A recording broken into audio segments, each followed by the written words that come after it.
Olá! Vamos continuar nossa leitura, O Alquimista, do Paulo Coelho. Antes, quero lembrar vocês, se você não é inscrito no canal, se inscreva, ative aí o sininho das notificações.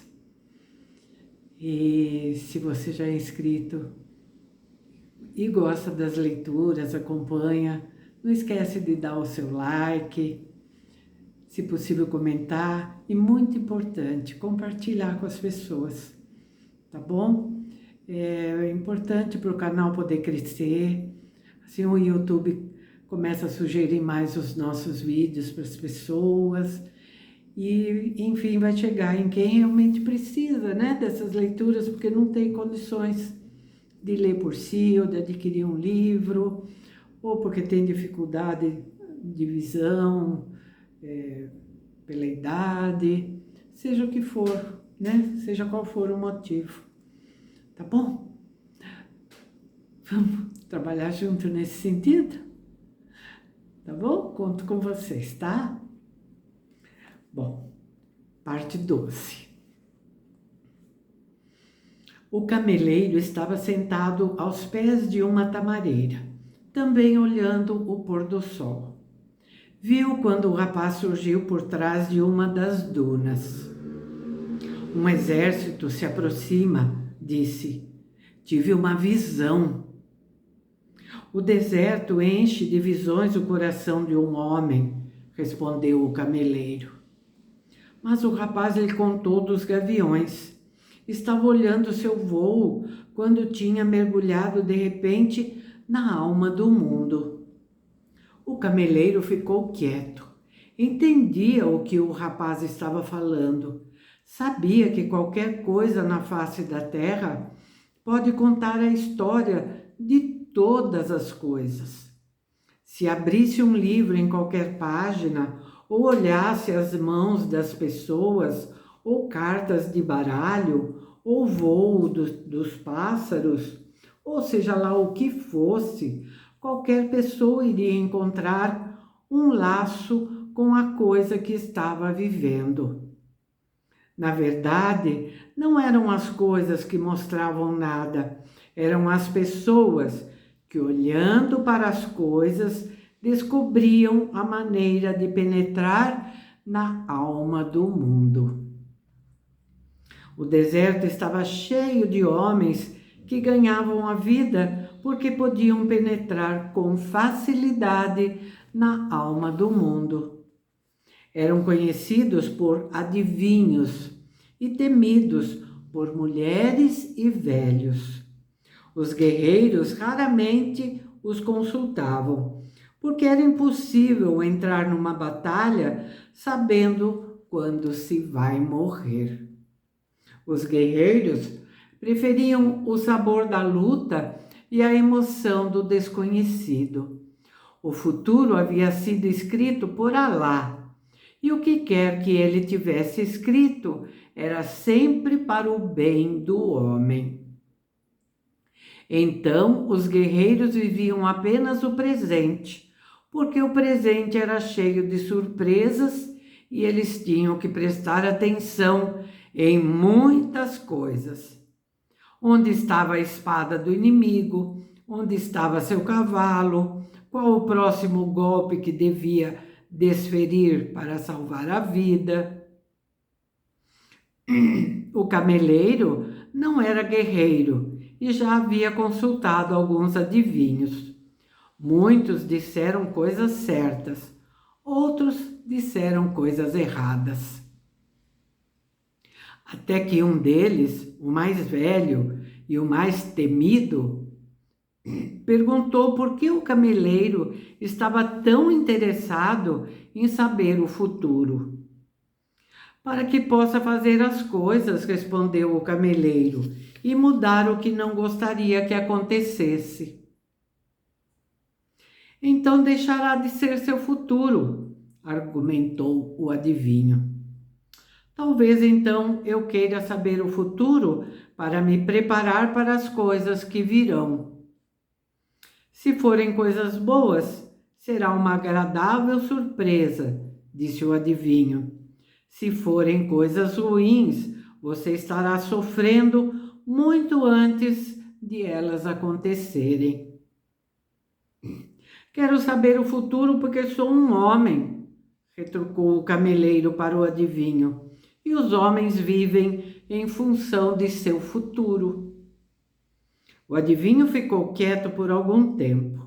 Ele era especialista no jogo de varetas, que eram atiradas ao chão e interpretadas segundo a maneira como caíam. Naquele dia, ele não jogou as varetas. Envolveu-as num lenço e tornou a colocá-las no bolso. Ganho a vida adivinhando o futuro das pessoas, disse ele.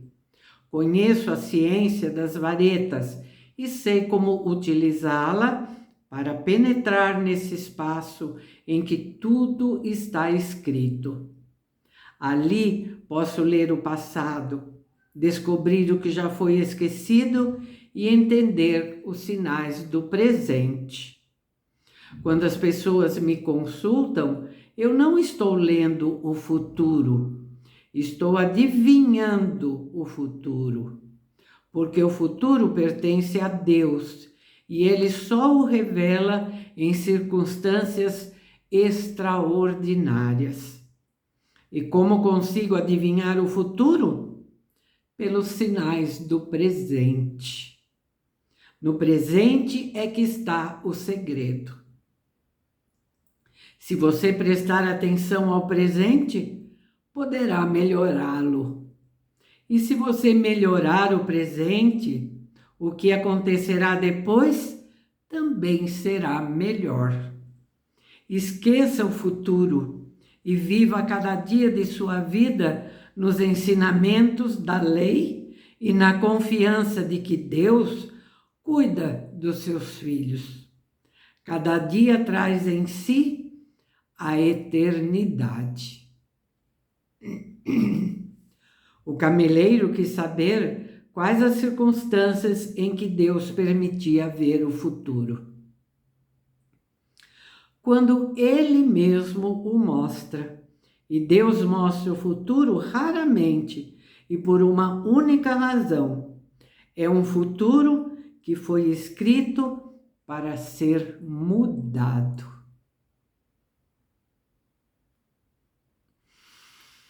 Deus tinha mostrado um futuro ao rapaz, pensou o cameleiro, porque queria que o rapaz fosse o seu instrumento, quer dizer, o instrumento de Deus.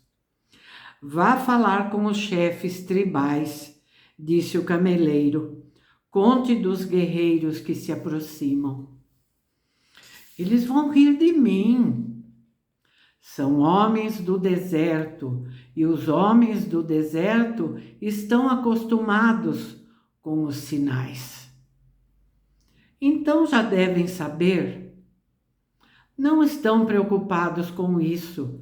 Acreditam que se tiverem de saber algo que Alá deseja lhes contar, alguma pessoa lhes dirá isso. Já aconteceu muitas vezes antes, mas hoje essa pessoa é você. O rapaz pensou em Fátima e resolveu ir ver os chefes tribais. Traga os sinais do deserto, disse ao guarda que ficava na porta da imensa tenda branca no centro do oásis. Quero ver os chefes.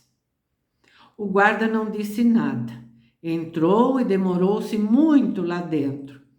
Depois saiu com um árabe jovem, vestido de branco e ouro. O rapaz contou ao jovem o que havia visto. Ele pediu que esperasse um pouco e tornou a entrar. A noite caiu. Entraram e saíram vários árabes e mercadores. Aos poucos, as fogueiras foram se apagando e o oásis começou a ficar tão silencioso como o deserto. Só a luz da grande tenda continuava acesa. Durante todo esse tempo, o rapaz pensava em Fátima, ainda sem entender a conversa daquela tarde. Finalmente, depois de muitas horas de espera, o guarda mandou que o rapaz entrasse. O que viu deixou-o extasiado. Nunca poderia imaginar que no meio do deserto existisse uma tenda como aquela. O chão estava coberto com os mais belos tapetes que jamais havia pisado, e do teto pendiam lustres de metal amarelo trabalhado, coberto de velas acesas. Os chefes tribais estavam sentados no fundo da tenda, em semicírculo, descansando seus braços e pernas em almofadas de seda com ricos bordados. Criados entravam e saíam com bandejas de prata cheias de especiarias e chá. Alguns se encarregavam de manter acesas as brasas dos narguilés. Um suave perfume de fumo enchia o ambiente. Havia 8 chefes, mas o rapaz logo percebeu quem era o mais importante. Um árabe vestido de branco e ouro, sentado no centro do semicírculo. Ao seu lado estava o jovem árabe com quem tinha conversado antes.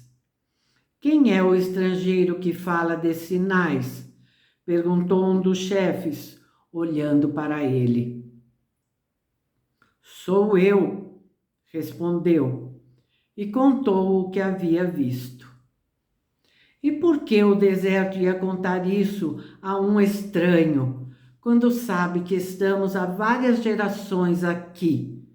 Disse outro chefe tribal. Porque meus olhos ainda não se acostumaram com o deserto, respondeu o rapaz. E eu posso ver coisas que os olhos habituados demais não conseguem mais ver. É porque eu sei da alma do mundo, pensou consigo mesmo. Mas não falou nada, porque os árabes não acreditam nessas coisas. O oásis é um território neutro, ninguém ataca um oásis, alegou um terceiro chefe. Eu conto apenas o que vi. Se não quiserem acreditar, não façam nada. Um completo silêncio abateu-se sobre a tenda, seguido de uma exaltada conversa entre os chefes tribais. Falavam num dialeto árabe que o rapaz não entendia. Mas, quando ele fez menção de ir embora, um guarda disse para ficar. O rapaz começou a sentir medo. Os sinais diziam que havia alguma coisa errada. Lamentou haver conversado com o cameleiro a respeito. De repente, o velho que estava no centro deu um sorriso quase imperceptível. E o rapaz tranquilizou-se. O velho não havia participado da discussão e não dissera uma palavra até aquele momento. Mas o rapaz já estava acostumado com a linguagem do mundo e pôde sentir uma vibração de paz cruzando a tenda de ponta a ponta. Sua intuição dizia que havia agido corretamente em vir. A discussão acabou. Ficaram em silêncio por algum tempo, ouvindo o velho. Depois ele se virou para o rapaz. Desta vez seu rosto estava frio e distante. Há 2000 anos, numa terra distante, jogaram num poço e venderam como escravo um homem que acreditava em sonhos, disse o velho. Nossos mercadores o compraram e o trouxeram para o Egito. E todos nós sabemos que quem acredita em sonhos também sabe interpretá-los. Embora nem sempre consigo realizá-los, pensou o rapaz, lembrando-se da velha cigana. Por causa dos sonhos do faraó, com vacas magras e gordas, este homem livrou o Egito da fome. Seu nome era José. Era também um estrangeiro numa terra estrangeira, como você, e devia ter mais ou menos a sua idade. O silêncio continuou. Os olhos do velho se mantinham frios. Sempre seguimos a tradição. A tradição salvou o Egito da fome naquela época e o fez o mais rico entre os povos. A tradição ensina como os homens devem atravessar o deserto e casar suas filhas. A tradição diz que um oásis é um terreno neutro, porque ambos os lados têm oásis e são vulneráveis. Ninguém disse qualquer palavra enquanto o velho falava. Mas a tradição diz também para acreditarmos nas mensagens do deserto. Tudo o que sabemos foi o deserto que nos ensinou. O velho fez um sinal a todos os árabes e todos os árabes se levantaram. A reunião estava para terminar. Os narguilés foram apagados e os guardas se colocaram em posição de sentido. O rapaz preparou-se para sair, mas o velho falou ainda mais uma vez.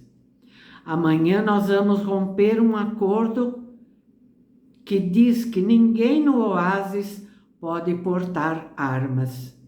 Durante o dia inteiro aguardaremos os inimigos. Quando o sol descer no horizonte, os homens me devolverão as armas. Para cada 10 inimigos mortos, você receberá uma moeda de ouro. Entretanto, as armas não podem sair do seu lugar sem experimentar a batalha. São caprichosas como o deserto. E se as acostumamos com isso, da próxima vez podem ter preguiça de disparar. Se nenhuma delas tiver sido utilizada amanhã, pelo menos uma será usada em você. Uau!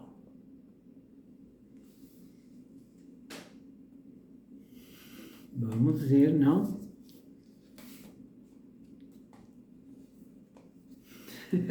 A gente fica ansiosa para ler, né? Mas já estamos com quase 20 minutos aí e a próxima parte aqui é muito longa. Não tem como eu ler agora, tá bom? Fica para amanhã, tá? Por coincidência, sempre para numa parte assim, né? Não sou eu que escolho, é o tempo. Tá bom? Tchauzinho, então. Até amanhã, tá?